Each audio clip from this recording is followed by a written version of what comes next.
Hello students, आज के lecture में हम लोग डिस्कस करेंगे चैप्टर 2 केमिस्ट्री का सॉल्यूशन, जो कि बहुत इंपॉर्टेंट लेक्चर होने वाला है। क्यों? क्योंकि आज इस चैप्टर के अंदर हम लोग बेसिक्स के बारे में बात करने वाले हैं। सोल्यूशन क्या होता है, सोल्यूशन के कितने टाइप होते हैं, कंसंट्रेशन कैसे रिप्रेजेंट किया जाता है, ये सारे टॉपिक इस चैप्टर के अंदर इंक्लूड किया जा रहा है बच्चों। ठीक है, आपको पता ही है कि हमने चैप्टर 1 को कंप्लीट कर लिया है। कंप्लीट आपने देखा होगा कि हर चीज़ को एक्सप्लेन करते हुए, प्रॉब्लम्स कराते हुए हमने चैप्टर 1 कंप्लीट किया। अब हम आ गए हैं चैप्टर 2 के ऊपर। इसके अंदर भी सारी चीज़ें बच्चों टॉपिक कराता चलूंगा, साथ साथ में न्यूमेरिकल्स कराता चलूंगा, एनसीईआरटी मस्ट इंक्लूड करूंगा, साथ में आपको कॉम्पिटिटिव एग्जाम के हिसाब से पूरी चीज़ें देता हुआ रहूंगा। आप हमेशा बने रहना। और सबसे इंपॉर्टेंट थिंग क्या बच्चों, अगर आपको कोई चीज़ अच्छी लगती है तो लाइक कर देना, कमेंट जरूर करना। ठीक है, तो आओ हम चैप्टर शुरू करते हैं। चैप्टर का नाम है हमारा बच्चों क्या चीज़, सोल्यूशन। चैप्टर का नाम ही सोल्यूशन है ना। हमारे पास बहुत दुनिया में प्रॉब्लम है और चैप्टर का नाम ही सोल्यूशन है। ठीक है, तो चैप्टर क्या आ गया, सोल्यूशन। अब सोल्यूशन क्या होता है इसके बारे में शुरुआत करते हैं बच्चों। इसका काफ़ी हद तक कुछ हिस्सा 11 से ही मैच कर जाता है, इसलिए दोनों के लिए यूजफुल हो सकता है। और कोई क्लास 13 का है तो उसके लिए तो बहुत ही इंपॉर्टेंट हो जाता है। ठीक है, तो ध्यान दे लेना। सोल्यूशन क्या है बच्चों, सोल्यूशन की बात कर रहे हैं हम लोग क्या कि it is homogeneous, it is homogeneous. ठीक है, मिक्सचर ऑफ, ठीक है, 2 or more components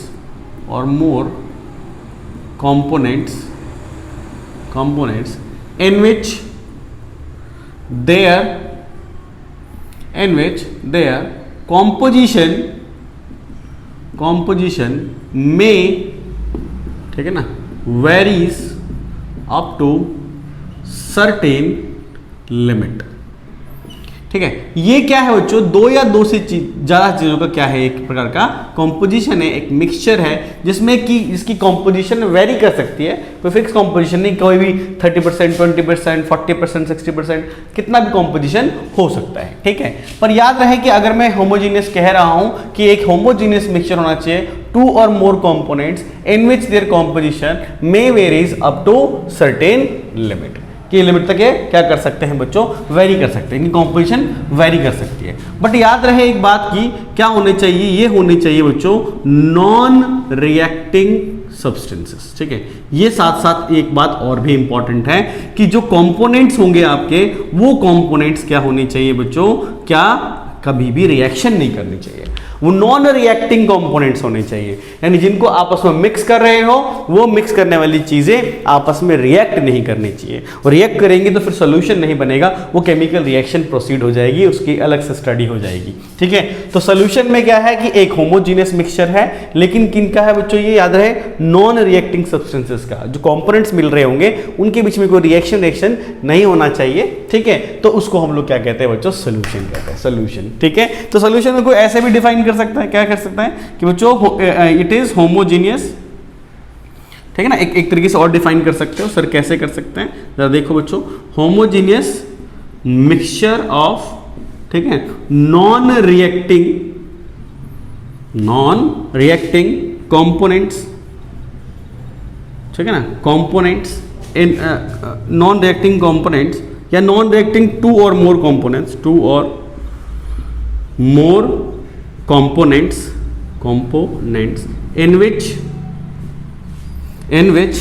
their composition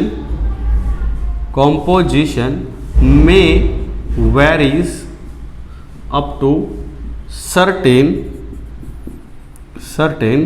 limit। एक ही बात है यार बच्चों, एक ही बात है। डेफिनेशन लिख दिया मैंने यहाँ पर कि किसे सोल्यूशन कहते हैं। क्लियर बात है चीज। तो सोल्यूशन बड़ी सिंपल सी डेफिनेशन है। क्या है कि पहली बात तो बच्चों केमिकली कैसी होनी चाहिए, नॉन रिएक्टिंग होनी चाहिए, कि केमिकली क्या ना करे बच्चों, रिएक्ट ना करे, केमिकली रिएक्ट नहीं होनी चाहिए। साथ साथ क्या बच्चों कि इनकी कॉम्पोजिशन तो वेरी कर ही सकती है कितना भी, और होमोजीनियस होना चाहिए। ठीक है सर, अगर हम यहाँ पर ये बात करते हैं तो यहाँ पर सर कॉम्पोनेंट्स बोल रहे हो आप, तो ये कॉम्पोनेंट्स क्या है ना, कंपोनेंट्स ऑफ सॉल्यूशन। तो बच्चों अगर मैं कंपोनेंट ऑफ सॉल्यूशन की बात करता हूं तो इसके दो कंपोनेंट होंगे। सर क्या क्या होगा? एक होगा बच्चों जिसको बोलते हैं सॉल्यूट, और दूसरा जो होता है बच्चों उसको क्या बोलते हैं? सॉल्वेंट। एक होता है सॉल्यूट, दूसरा क्या होता है बच्चों, सॉल्वेंट। यानी एक सॉल्यूट कंपोनेंट होता है, दूसरा सॉल्वेंट कंपोनेंट होता है, यानी उसका एक भाग होता है। तो अगर मैं सॉल्यूट की बात करता हूं कि सॉल्यूट कौन है ना, सबसे इंपॉर्टेंट चीज क्या है, सॉल्यूट है कौन, तो हम बोलते हैं कि द सब्सटेंस है ना, the substance which is present in lesser quantity, जिसकी क्वांटिटी क्या होती है, लेसर होती है, एंड गेट डिजॉल्व, और वो जाके उसमें क्या हो जाती है बच्चों, घुल जाती है, and get dissolve by losing its characteristics, ठीक है। लेकिन वो उसमें जाएगी और साथ में अपनी कैरेक्टरिस्टिक्स को लूज कर देगी, ठीक है, वो खो जाएगी, समझ लो, उसमें घुसी और खो गई, यानी अपना ही गुण खो बैठती है, अपना नेचर खो बैठती है, उसको हम लोग क्या कहते हैं बच्चों, सॉल्यूट। तो खाली ज्यादा हो जाने से ऐसा कुछ नहीं होता, ये भी देखना कि वो घुलता है, साथ में अपनी प्रॉपर्टी को भी लूज कर देता है। अच्छा, अगर हम बात करते हैं किसके बारे में बच्चों, सॉल्वेंट के बारे में अगर हम बात करते हैं तो कौन होता है बच्चों, तो हम बोलते हैं क्या, द सब्सटेंस, ठीक है ना, विच इज प्रेजेंट इन, ठीक है ना, ग्रेटर क्वांटिटी एंड विच, ठीक है ना, विच डिजॉल्व्स, या विच आप भी कह सकते हो which can dissolve,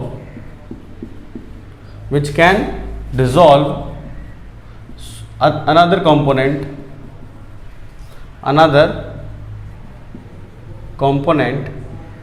and retains its characteristics।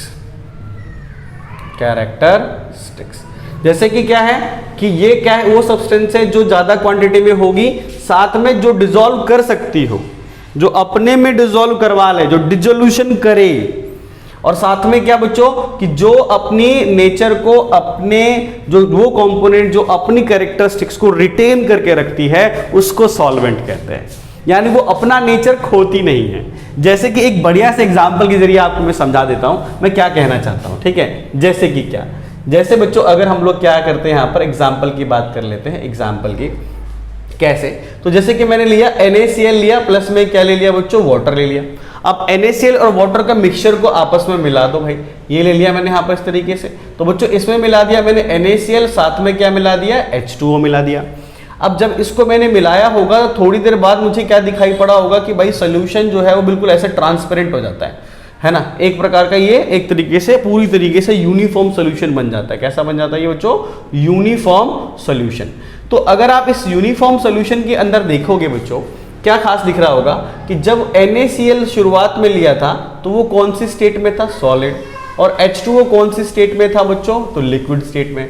अभी आप देखोगे कि जो तुम्हारा फाइनल सोल्यूशन बना है, फाइनल सोल्यूशन बना है, ठीक है, वो फाइनल सोल्यूशन कौन सी फेज में है, तो सर वो लिक्विड फेज में है। कौन सी फेज में है, लिक्विड फेज में है। अच्छा, अब फाइनल सोल्यूशन लिक्विड फेज में है तो इसका मतलब अगर आप तुम देखो थोड़ा ध्यान से, तो जो सॉल्वेंट है, सॉल्वेंट मैंने क्या कहा था, जो अपनी रिटेन करके रखता है, रिटेन्स कैरेक्टरिस्टिक्स, ठीक है ना, कैरेक्टरिस्टिक्स, जो अपनी कैरेक्टरिस्टिक्स को बच्चों रिटेन करके रखता है, तो क्या हुआ, वो वाटर कहलाएगा। क्यों कहलाएगा, क्योंकि इसने अपने नेचर को नहीं छोड़ा, पहले भी लिक्विड थी और सोल्यूशन अभी भी कैसा है, लिक्विड है। जबकि अगर बात करते हो किस चीज की बच्चों, NaCl की बात करते हो, तो वो पहले कैसा था बच्चों, सॉलिड, और फाइनली वो किस में दिख ही नहीं रहा वो, है ना, तो लूजेस, है ना, किसने क्या कर दिया बच्चों, लूज कर दिया, है ना, लूजेस इट्स कैरेक्टरिस्टिक्स। तो क्या किया, सोडियम क्लोराइड ने अपना कैरेक्टरिस्टिक्स खो दिया, सोडियम क्लोराइड ने अपना कैरेक्टरिस्टिक्स खो दिया। इसलिए मैं क्या कहूंगा बच्चों, इस चीज को कहूंगा सॉल्यूट, क्योंकि इसने अपना कैरेक्टर नहीं बना पाया है और इसने अपने कैरेक्टरिस्टिक्स को बना के रखा, तो इसको मैं क्या कह दूंगा, सॉल्वेंट कह दूंगा। क्वांटिटी यहां पर मैटर नहीं करेगी, वाटर हमेशा सॉल्वेंट होगा NaCl के साथ, चाहे वो कम हो चाहे ज्यादा हो। इसीलिए कई बार क्या होता है कि बच्चे पूरी डेफिनेशन नहीं पढ़ते ढंग से और वो ये डिसाइड कर लेते हैं, उनको लगता है कि जो ज्यादा होता है वो हमेशा कैसा होता है, सॉल्यूट होता है। पर सिर्फ क्वांटिटी नहीं देखी जाती, दो बातें और देखी जाती है। क्या सर? कि एक तो पहली बात क्या कि कौन किसको डिसॉल्व कर रहा है, और दूसरा कौन अपनी कैरेक्टरिस्टिक्स को क्या करता है, लूज करता है। जो अपनी कैरेक्टरिस्टिक्स लूज कर देगा वो हमेशा कौन होगा, सॉल्यूट होगा, और जो लूज नहीं करेगा वो कौन होगा, सॉल्वेंट होगा। जैसे कि इसलिए एग्जाम्पल, बहुत कॉमन एग्जाम्पल है, बहुत सारे लोगों से सुना भी होगा आप लोगों ने, जैसे कि बोलते हैं ना, जैसी संगत वैसी रंगत, है ना भाई। अब जैसी संगत वैसी रंगत, भाई इसका मतलब क्या होता है? जैसे कि मान लो कि दो दोस्त हैं, दो लड़के हैं, मान लो एक बहुत ही गुंडा जैसा है, मतलब पढ़ाई लिखाई नहीं करता, बिल्कुल पढ़ाई का टाइम नहीं देता, घूमता फिरता रहता है, इधर उधर हाँटता रहता है ना। और एक जो है बहुत ज़्यादा अच्छे से पढ़ाई करता है, अपने सब चीज़ों को फोकस करता है। मान लो दोनों की दोस्ती हो गई, और दूसरा जो पढ़ने वाला था वो भी गुंडा हो गया वो भी कैसा हो गया, गुंडा हो गया। और ये भी गुंडा हो गया, तो इसका मतलब क्या हुआ कि किसने किसको डिसॉल्व कर दिया?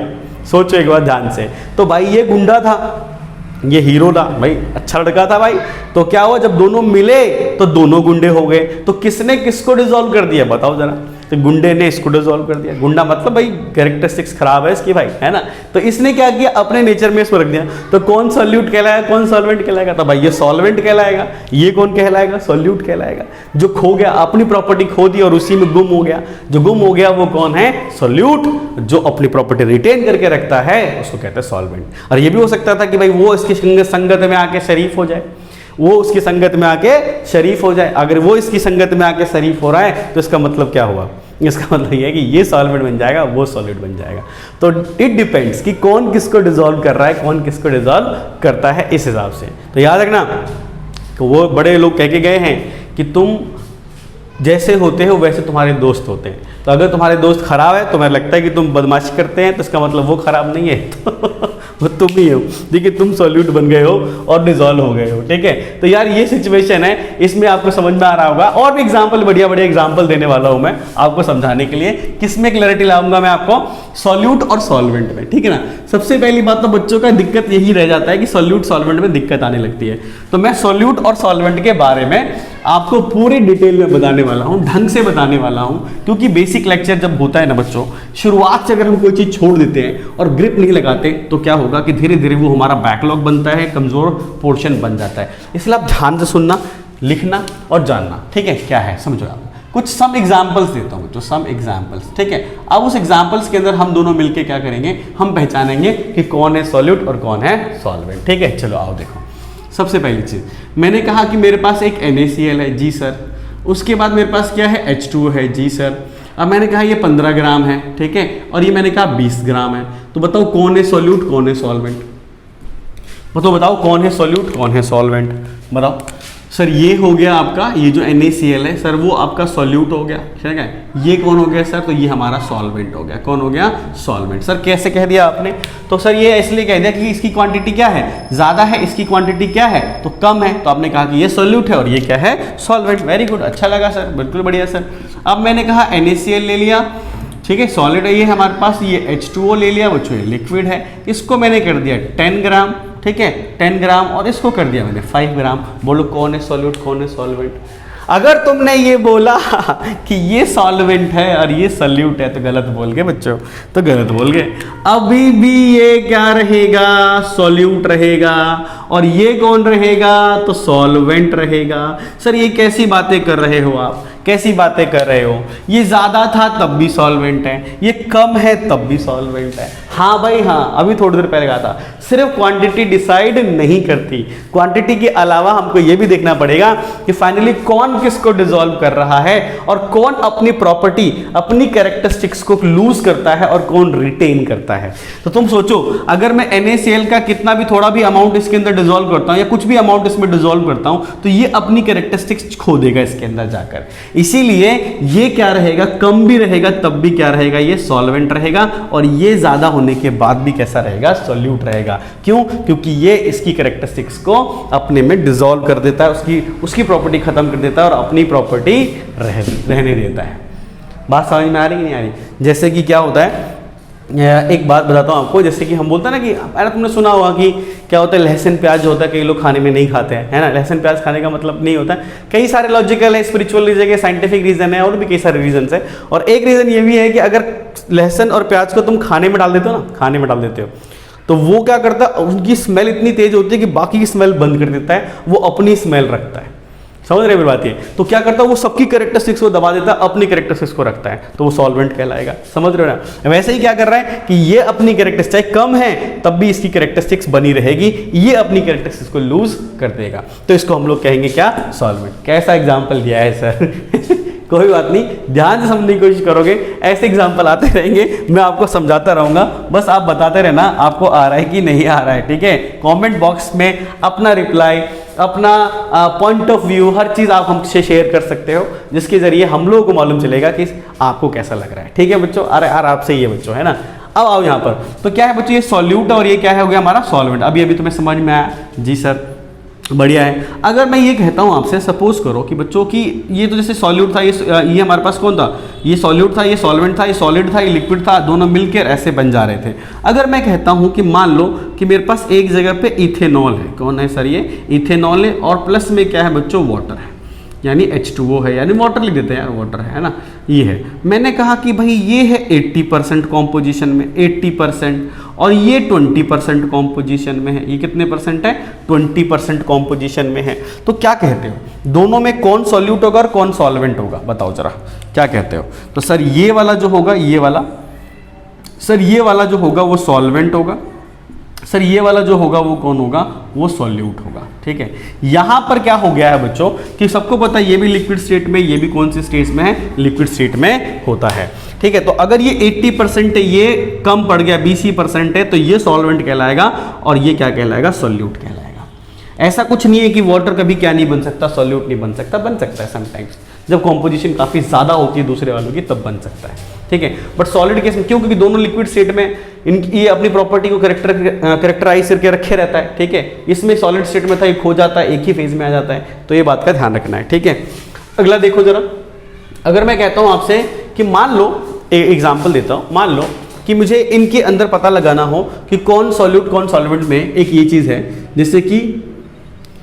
जैसे CH3 CH2OH, और एक लिख दिया मैंने यहां पर CH2OH CHOH CH2OH। ठीक है, इन दोनों में कौन सॉल्यूट होगा कौन सॉल्वेंट होगा? अगर मैं आपसे कहता हूं, अगर मैं कहता हूं कि इसका भी 50 मिलीलीटर ले लिया है और इसका भी 50 मिलीलीटर ले लिया है, यानी दोनों के वैल्यूज मैंने कैसे लिए, सेम लिए, तो कौन होगा?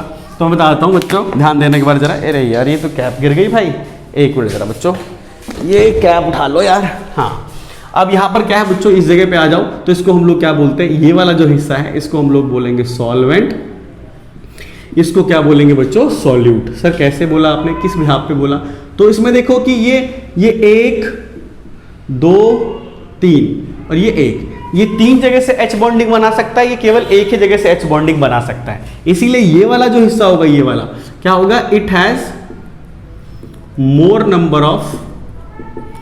नंबर ऑफ क्या चीज बच्चों, इंटरएक्टिव फोर्सेस, है ना। जिसके पास ज्यादा इंटरएक्टिव फोर्सेस होगा वो किसकी तरह काम करेगा बच्चों, सॉल्वेंट की तरह काम करेगा। किसकी तरह काम करेगा, सॉल्वेंट की तरह काम करेगा। तो सॉल्यूट और सॉल्वेंट के कोई हार्ड एंड फास्ट रूल नहीं है कि मतलब कि इसको ऐसे कहा जाएगा, बट ये ध्यान रखना है कि खाली क्वांटिटी डिसाइड नहीं करती, कैरेक्टरिस्टिक्स भी डिसाइड करती है, और कौन किसके अंदर क्या से चेंज हो रहा है वो डिसाइड करता है। इसके जरिए आप समझ जाओगे कि कौन सॉल्यूट होगा और कौन होगा सॉल्वेंट। ठीक है, वाटर एक तरह का यूनिवर्सल सॉल्वेंट कहलाता है। वाटर के अंदर ज्यादातर चीजें, दुनिया की मैक्सिमम चीजें, सब नहीं, मैक्सिमम चीजें डिसॉल्व हो जाती है। इसीलिए वाटर को हम लोग ना बच्चों, है ना, वाटर को हमने नाम दिया है, एक वाटर का नाम देंगे कि H2O इज यूनिवर्सल, है ना, सॉल्वेंट है। ये कैसा है, यूनिवर्सल सॉल्वेंट, यानी ज्यादातर चीजें इसमें मिक्स हो जाती है। क्यों? क्योंकि इसके अंदर डाई इलेक्ट्रिक कांस्टेंट जो होता है ना, डाई इलेक्ट्रिक कांस्टेंट जो है अप्रोक्सीमेट बच्चों 81 करीब होती है ना, 81 वैल्यू है बच्चों। अब 81 वैल्यू होने की वजह से क्या होता है कि इसके अंदर इतनी ज़्यादा पावर होती है कि दूसरे चीज़ों के अंदर, क्योंकि फिजिक्स में एक डाइलेक्ट्रिक कांस्टेंट की वैल्यू आती है कि इतने टाइम्स ये फोर्स क्या कर देता है, कम कर देता है एयर के रेस्पेक्ट में। तो वाटर की डाइलेक्ट्रिक कांस्टेंट ज़्यादा है, इसीलिए चीज़ों को घोल जल्दी लेता है, इसलिए वाटर को बच्चों हम लोग यूनिवर्सल सॉल्वेंट भी कहते हैं। ठीक है, तो आई होप ये सॉल्यूट और सॉल्वेंट का पंगा आपके दिमाग में समझ में आ गया होगा, सॉल्यूट कब किसे कहेंगे और सॉल्वेंट किसे कहेंगे, विद देयर सम एग्जांपल्स, है ना, वेरी ब्यूटीफुल एग्जांपल्स, जिसके अंदर आपको समझ में आया कि सॉल्यूट किसे कहेंगे और सॉल्वेंट किसे कहेंगे। ठीक है, अब सॉल्यूट सॉल्वेंट का चक्कर तो समझ में आ गया सर, सॉल्यूट सॉल्वेंट का समझ में आ गया, सॉल्यूशन भी समझ में आ गया कि नॉन रिएक्टिंग चीजों को मिला दो, किसी भी कॉम्पोजिशन में मिला दो, होमोजीनियस होना चाहिए, तो उसको आप क्या कहोगे, सॉल्यूशन कहोगे। ठीक है सर, अगर हमने कहा कि भाई types of solution, types of solution, हम कहा सॉल्यूशन के टाइप क्या बन सकते हैं, टाइप्स ऑफ सॉल्यूशन, तो पहला कहा हमने ऑन द बेसिस ऑफ, किसके बेसिस पर, तो हमने कहा कि on the basis of number of components of solution. अगर कोई सॉल्यूशन है कि उस सॉल्यूशन के अंदर कितने कंपोनेंट हैं, उसके लिए हम बात करने वाले हैं, लेकिन इसके लिए एक बात पहले से मैं बता देता हूं कि a solution has only one solvent but may have ठीक है मैनी सॉल्यूट्स। भाई सॉल्यूट्स तो बहुत सारे हो सकते हैं, पर सॉल्वेंट एक फिक्स रहेगा। मैं ऐसा नहीं कह सकता कि एक ही सॉल्यूशन के अंदर दो सॉल्वेंट है, नहीं, एक सॉल्यूट होगा, और मतलब सॉल्यूट काफी सारे हो सकते हैं, बट सॉल्वेंट एक ही होगा जो सबको घोल रहा होगा। याद रखना इस बात के लिए। ठीक है, तो इसीलिए मैंने यहां पर लिख दिया है सबसे इंपॉर्टेंट बात की क्या है यहां पर। तो अगर बच्चों मैं यहां पर बात कर लेता हूं क्या, नंबर ऑफ कंपोनेंट्स की बात कर लेता हूं, और यहां पर मैं लिख देता हूं सॉल्यूशन, कि सॉल्यूशन को क्या कहा जाएगा। ठीक है, ध्यान देना भाई, एटलीस्ट सबसे कम जो होगा वो कितना होगा, 1 होगा, फिर 2 होगा, फिर 3 होगा, और 4 होगा, एंड सो ऑन। ठीक है, सबसे कम कंपोनेंट कितने हो सकते हैं भाई, सर एक ही हो, सॉरी है ना, 2 हो सकता है बच्चों, 3 4 जो जोश में मैंने एक बोल दिया भाई, एक होगा तो सॉल्वेंट होगा ना या सॉल्यूट होगा। मिक्सचर कैसे बनेगा, मिक्सचर के लिए तो कम से कम 1 या 2 होना चाहिए, तो 2, तो मतलब 2 होना चाहिए मिनिमम, 2 होगा, 3 होगा, 4 होगा, 1 कैसे होगा पागलो, 1 तो बन ही नहीं सकता मिक्सचर, है ना समझ में आ रही बात है, 1 से नहीं हो सकता। अब जरा देखो यहाँ पर क्या है कि 2 है, 3 और क्या है बच्चों 4 है। अगर 2 है तो 2 का मतलब क्या होगा बच्चों, इसके अंदर सबको पता होना चाहिए कि सर 1 सॉल्यूट होगा प्लस 1 इसके अंदर क्या होगा, सॉल्वेंट होगा, 1 क्या होगा, सॉल्वेंट होगा। तो आप इसको क्या कहोगे, तो आप इसको कहोगे बच्चों बाइनरी सॉल्यूशन। उसको क्या कहोगे, बाइनरी सॉल्यूशन। 3 है तो हो गया बच्चों इसमें 2 सॉल्यूट्स, और इसके अंदर एक ही क्या होगा बच्चों, सॉल्वेंट होगा, तो उसे क्या कहोगे, तो सर उसको कहते हैं हम लोग टर्शरी सॉल्यूशन। फिर उसके अंदर अगर 4 है तो इसके अंदर कितने हो गए बच्चों, 3 सॉल्यूट्स हो गए, क्या हो गए, 3 सॉल्यूट्स प्लस क्या बच्चों, 1 सॉल्वेंट। सॉल्वेंट तो एक ही रहता है बच्चों, तो इसके अंदर क्या कहेंगे सर, इसको कहेंगे क्वाटरनरी सॉल्यूशन। ठीक है, तो on the basis of number of components present in the solution we have classified the solution like this कि बाइनरी कब होगा, टर्शरी कब होगा और क्वाटरनरी कब होगा। ठीक है, टर्शरी का बाइनरी ज़्यादातर, क्योंकि अब फॉर सिंप्लिसिटी क्या होगा, हम चाहेंगे इस पूरे चैप्टर के अंदर ज़्यादा कॉम्प्लिकेटेड चीज़ें ना बने, इसीलिए पूरा चैप्टर, चाहे वो आपका थियोरेटिकल जैसे एनसीईआरटी है, चाहे आप आगे जाओगे जैसे कॉम्पिटेटिव एग्जाम फेस करोगे, तो हर जगह पे किसके बारे में डिस्कशन होगा बच्चों, बाइनरी सोल्यूशन के बारे में डिस्कशन होगा, जिसमें एक सॉल्यूट होगा और एक ही सॉल्वेंट होगा, उसके बारे में डिस्कशन होगा। 3 और 4 के बारे में डिस्कशन बाद में किया जाता है, हायर में जैसे कि जब रिसर्च करते तो ज़्यादा इस्तेमाल होता है। ठीक है, फिलहाल यहाँ पर समझाया जाएगा किसके बारे में बच्चों, बाइनरी सोल्यूशन के बारे में डिस्कशन होने वाला है। ठीक है, कि ये कैसे होता है। तो मैंने जो पहला क्लासिफिकेशन किया है सोल्यूशन का बच्चों, वो कंपोनेंट्स के ऊपर किया है। किसके ऊपर किया है, कंपोनेंट्स के ऊपर, कि कितने कंपोनेंट होते हैं तो कितने टाइप के सोल्यूशन बनाए जा सकते हैं। ठीक है, उसी प्रकार से बच्चों दूसरा टाइप ऑफ सोल्यूशन में आ जाओ यहाँ पर, तो हम लोग क्या कहते हैं कि phase of components of solution. ठीक है, अगर मैं कंपोनेंट्स ऑफ सोल्यूशन की बात करता हूं, यहाँ पर कंपोनेंट्स ऑफ किसके, सोल्यूशन की बात करता हूं, और उसका क्या फेज है, उसके हिसाब से भी क्लासिफिकेशन किया जाता है। इसके हिसाब से बच्चों क्या कहा जाता है, एक होता है जिसको बोलते हैं बच्चों गैस सॉल्यूशन, दूसरा जो होता है बच्चों जिसको बोलते हैं हम लोग लिक्विड सॉल्यूशन, लिक्विड सॉल्यूशन, और एक और तीसरी चीज होती है जिसको हम लोग बोलते हैं बच्चों सॉलिड सॉल्यूशन, सॉल्यूशन। तो फेज के हिसाब से डिसाइड किया जा रहा है, किसके हिसाब से डिसाइड किया जा रहा है, फेज के हिसाब से डिसाइड किया जा रहा है कि कौन किसके कितने फेज के अंदर है बच्चों। तो ये याद रखना। तो अच्छा सर ऐसे इसका मतलब क्या है यहाँ पर, जैसे कि मान लो कि मैं बात कर लेता हूं गैस सॉल्यूशन के बारे में, गैस सॉल्यूशन। तो गैस सॉल्यूशन भी 3 टाइप का होगा, और गैस सॉल्यूशन का मतलब ये होता है, गैस सॉल्यूशन अगर कोई बोल दे तो जो सॉल्वेंट होगा वो कौन से स्टेट में होगा, वो गैसेस स्टेट में होगा। तो उसको क्या कह देंगे हम लोग, उसको कहेंगे गैस सॉल्यूशन। उसको क्या कहेंगे बच्चों, गैस सॉल्यूशन। अच्छा ये कितने, ये इसमें क्या क्या हो सकता है, तो सर इसमें गैस प्लस गैस हो सकता है। इसमें क्या हो सकता है सर, तो इसमें लिक्विड प्लस गैस हो सकता है। तीसरा और क्या हो सकता है सर, इसमें सॉलिड प्लस गैस हो सकता है। समझ में आ रही बात ये है ना। पहला वाला पॉइंट जो है वो ये गैस, ये सारे ये कौन है, ये सब ये सॉल्वेंट रहेंगे। ये कौन होगा, सॉल्वेंट। दूसरा जैसे कि मैंने बोला लिक्विड सॉल्यूशन, क्या बोला बच्चों, लिक्विड सॉल्यूशन। तो इस लिक्विड सॉल्यूशन में मैंने क्या बोला कि जो लिक्विड होगी वो कौन होगी, वो सॉल्वेंट होगी। अगर लिक्विड सॉल्वेंट कहलाएगी तो आप जान जाना कि उसको हम लोग कहेंगे लिक्विड सॉल्यूशन। सॉल्वेंट ये होना चाहिए। तो इसमें भी क्या हो सकता है सर, तो सिर्फ इसमें सिर्फ सेम होगा, गैस हो सकती है, ठीक है, किसके अंदर बच्चों, लिक्विड के अंदर। दूसरा क्या हो सकता है बच्चों, लिक्विड हो सकती है किसके अंदर, लिक्विड के अंदर। और क्या हो सकती है बच्चों, सॉलिड हो सकती है किसके अंदर, लिक्विड के अंदर। यार सेम टू सेम ही तो है बच्चों, क्या दिक्कत है इसके अंदर, है कि नहीं।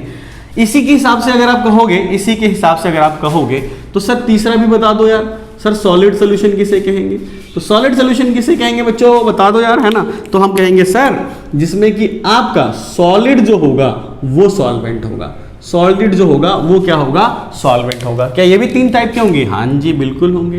पहला क्या होगा, गैस होगा सॉलिड के अंदर। दूसरा लिक्विड होगा सॉलिड के अंदर, लिक्विड हो सकता है किसके अंदर, सॉलिड के अंदर। और तीसरा क्या हो सकता है बताओ, तीसरा हो सकता है भाई गैस हो गया, लिक्विड हो गया तो सॉलिड हो सकता है सॉलिड के अंदर, ठीक है। लेकिन इनमें सॉल्वेंट के पॉइंट ऑफ व्यू से सारा डिसीजन लिया जा रहा है, किसके हिसाब से।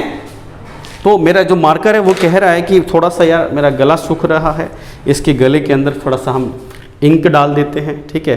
ये इंक डाल देता हूँ यार, ये बड़ा सूख रहा था, गले में इसके प्यास है, ठीक है। ये कहता रहता है बार बार कि सर हमें पिलाते रहो तभी हम चलते रहेंगे, है ना। आप तो हमको भूल ही जाते हो, रगड़ते रहते हो, है ना। इसको थोड़ा सा पिला दिया है, अब ये लिखेगा बढ़िया बढ़िया, ठीक है। आओ लिख दे। तो ये हो सकता है बच्चों सॉलिड सॉल्यूशन। सॉलिड सॉल्यूशन के अंदर हम लोग आ गए यहाँ पर। ऐसे इस गैस का है, लिक्विड का है, सॉलिड का है, ऐसे 3-3 सबकी क्लासिफिकेशन बन चुकी है। अब 3-3 तो बन गई है, इसके लिए मैं एक बहुत ही बढ़िया सा सुंदर सा एक टेबल बनाने वाला हूँ, ठीक है। जरा देखना बच्चों कैसी बढ़िया सी टेबल है। टेबल क्या है, सबसे इंपॉर्टेंट चीज, जैसे कि मैंने यहाँ पर ये सब चीज़ों को डिस्कशन किया है, इसके टेबल के अकॉर्डिंग जरा देखो क्या है। मैंने सबसे पहले लिया, सबसे पहले क्या लिखा था, गैस सॉल्यूशन। तो चलो ठीक है, मैंने यहाँ क्या लिखा, गैस सॉल्यूशन, ठीक। अच्छा अब इस गैस सॉल्यूशन के अंदर जैसे कि मैंने कहा था कि पहला पार्ट जो था गैस सॉल्यूशन के अंदर गैस प्लस गैस था। पहला पार्ट क्या था बच्चों, गैस प्लस गैस था, ठीक है सर। अब गैस प्लस गैस ले लिया मैंने, गैस प्लस गैस। अब गैस प्लस गैस में कौन से एग्जाम्पल आ सकता है, तो सर ये आ सकता है ना, क्या चीज, ऑक्सीजन इन, ठीक है ना, नाइट्रोजन, नाइट्रोजन। जैसे कि ये 21% होता है, ये क्या होता है बच्चों, 78% होता है, समझ रहे हो। तो यानी कि जो गैस सोल्यूशन यानी कि ऑक्सीजन और नाइट्रोजन मिला हुआ है तो एक प्रकार का गैस सोल्यूशन है, एक प्रकार का क्या है, वो गैस सोल्यूशन है। ये कम है, ये थोड़ा ज्यादा है। अच्छा सर ये हो गया, ठीक है।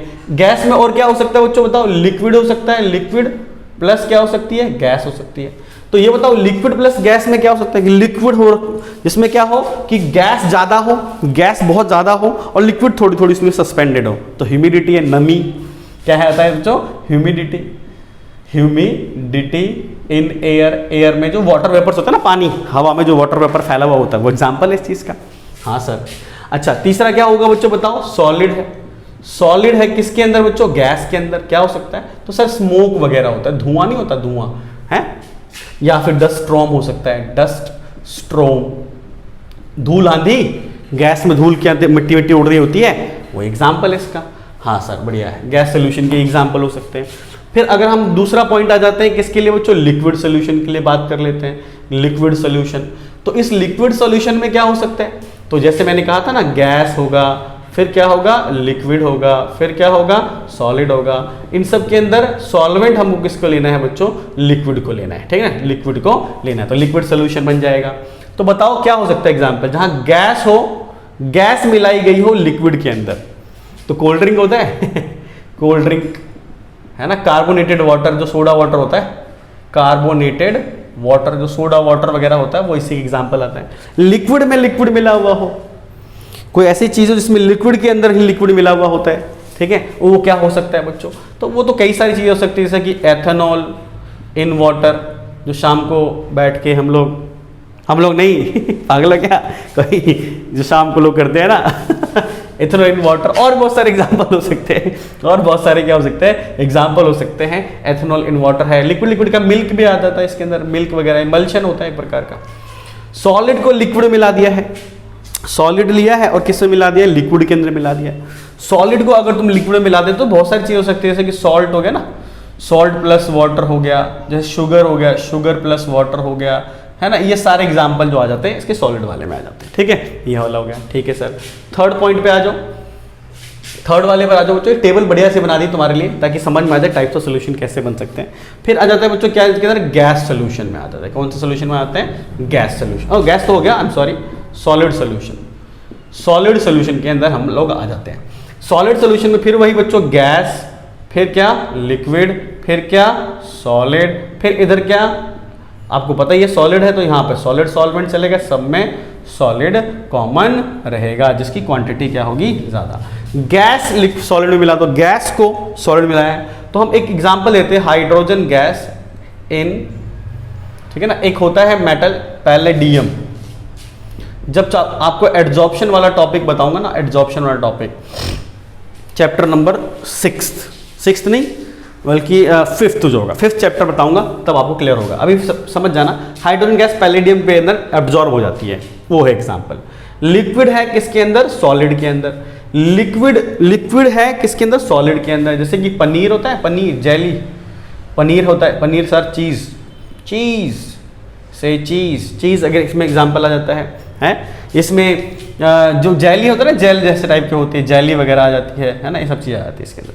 सॉलिड मिला रखा है किसके अंदर, सॉलिड के अंदर, तो इसमें कौन आएगा बच्चों बताओ, सॉलिड को सॉलिड में तो एलॉयज आ जाता है। कौन आता है, एलॉयज। जैसे कि गोल्ड होता है, गोल्ड में कॉपर मिला देते हैं कई लोग, गोल्ड में कई लोग सिल्वर मिला देते हैं, है ना, ये मिक्सचर है, ब्रास, ये सब चीज़ें तो अलॉय होते हैं, जो मिक्सचर होते हैं मेटल्स के, ठीक है। तो ये क्या है, एग्जाम्पल है, किसके एग्जाम्पल है सर, ये सब एग्जाम्पल है टाइप्स ऑफ सोल्यूशन के। ये सारे यानी गैस सोल्यूशन होता है, लिक्विड सोल्यूशन होता है, सॉलिड सोल्यूशन होता है, ये सारे सोल्यूशन होते हैं, ठीक है ना। एनसीईआरटी की पूरी टेबल बना के रख दी तुम्हारे सामने बच्चों, एक एक चीज बताऊंगा एनसीईआरटी के पॉइंट ऑफ व्यू से, बताऊंगा एनसीईआरटी के आउट ऑफ द बॉक्स भी जाऊंगा, है ना, हर वो चीज बताऊंगा जो आपके लिए बहुत इंपॉर्टेंट होगी। आप 10 बुक को रेफरेंस लेके पढ़ाई करोगे, वहां सारी चीजें मैं खुद ही सारी जगह से इकट्ठा करके तुम्हारे लिए अवेलेबल करा रहा हूं, ठीक है। तो इसीलिए आपको हर जगह नहीं जानी पड़ेगी, थ्योरेटिकल एनालिसिस के लिए यहां पर पढ़ सकते हो। न्यूमेरिकल की प्रैक्टिस में यहाँ पे कराऊंगा ही कराऊंगा, डीपीपी शीट्स वगैरह भी आपको अवेलेबल करा ही रहा हूं मैं। इसके अलावा भी प्रैक्टिस करनी है तो कोई रेफरेंस बुक लगा के और प्रैक्टिस कर सकते हो, पर थ्योरेटिकली सारा चैप्टर यहाँ पर कवर हो जाएगा। तो ये पूरा टाइप ऑफ क्या है बच्चों, सोल्यूशन है, कि सोल्यूशन कितने टाइप के होते हैं, ठीक है। पहला जो मैंने बताया था याद करना, वो किसके हिसाब से बताया था, कंपोनेंट के हिसाब से, और अभी जो बताया वो किसके हिसाब से बच्चों, phase of components of solution, ठीक है।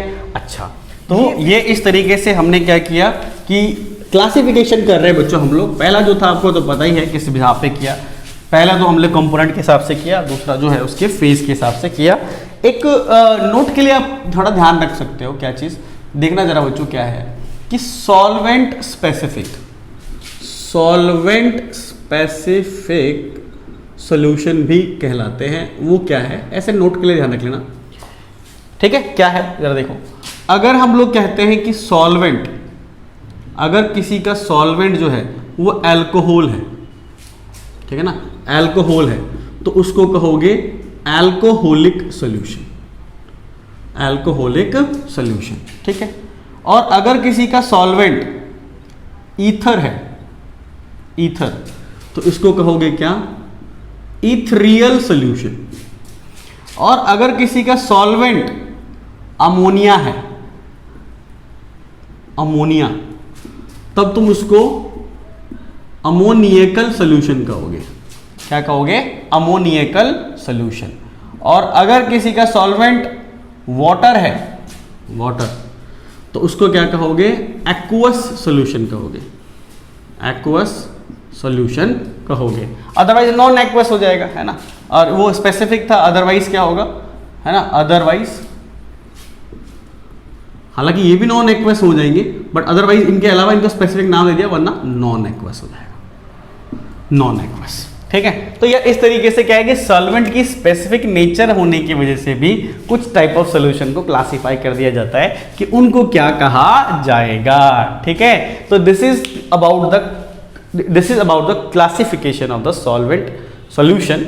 This is about the classification of solution on the basis of different criteria given, ठीक है ना, as per the questions। ठीक है, तो ये जो क्वेश्चन वगैरह जो भी होंगे उसके हिसाब से बच्चों हम लोग क्या करेंगे कि इनको कैसे क्लासिफाई किया गया है वो पूरा का पूरा डिटेल हम लोगों ने यहाँ पर आपको समझा दिया। ठीक है, तो बच्चों इस तरीके से हमने सीखा कि सोल्यूशन क्या होता है, सॉल्वेंट क्या होता है, सोल्यूट क्या होता है, कब किसे सॉल्वेंट कहेंगे, कब किसे सोल्यूट कहेंगे, और उनकी बेसिक क्लासिफिकेशन कैसे की जाती है। तो इस लेक्चर में हमने बेसिक तरीके से समझा कि किस तरीके से हम लोग सॉल्यूशन को डिवाइड कर सकते हैं। ठीक है, अगले लेक्चर के अंदर मैं क्या लेकर आऊंगा? कंसंट्रेशन का टर्म लेकर आऊंगा, ताकि आपको कंसंट्रेशन के बारे में डिटेल में समझा सकूं। ठीक है, लाइक कर देना अच्छा लगे तो बच्चों, तब तक के लिए बाय बाय।